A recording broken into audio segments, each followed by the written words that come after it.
Bonjour à toutes et à tous, voici l'info Prairie de l'Allier, un bulletin du réseau Pousse d'herbe réalisé par les conseillers fourrage et élevage de la Chambre d'agriculture de l'Allier.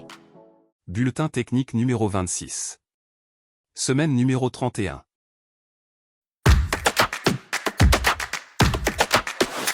Conseil de la semaine.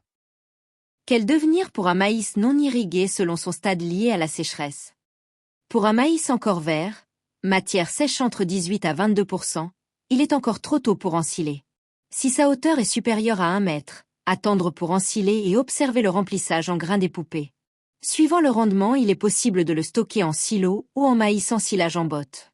Si sa hauteur est inférieure à 1 mètre, il est possible de le faire pâturer en le fauchant et de le donner au fil.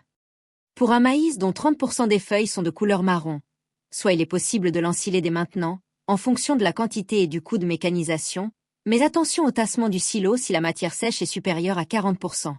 Quelques préconisations à prendre comme hacher plus finement, de 8 à 10 mm. Si possible, mettre le maïs le plus sec en première couche, et mettre le maïs plus humide au-dessus pour récupérer le jus de celui-ci afin d'optimiser la conservation et limiter la perte des nutriments. Il est possible d'utiliser comme additif un mélange de bactéries lactiques et d'enzymes qui libèrent les sucres solubles. S'il manque de quantité ou que le taux de matière sèche ne permet pas d'ensiler, il est possible de le faire pâturer en le fauchant et de le donner au fil. S'il reste moins de 2 feuilles vertes, il est possible de faire pâturer en le fauchant.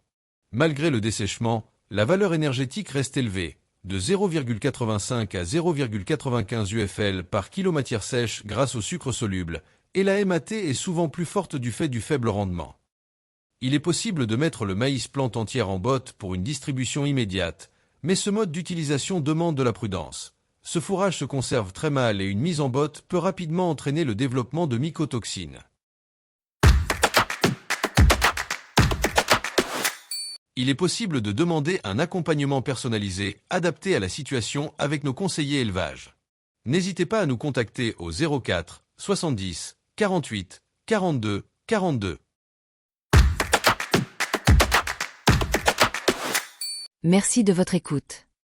La version écrite est consultable chaque semaine sur le site internet de la Chambre d'agriculture et sur le journal Allier agricole.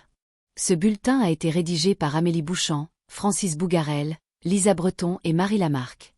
Nous restons à votre disposition pour plus de renseignements au 04 70 48 42 42. Nous vous souhaitons une bonne semaine à toutes et à tous, à très bientôt pour le prochain bulletin Info Prairie de l'Allier.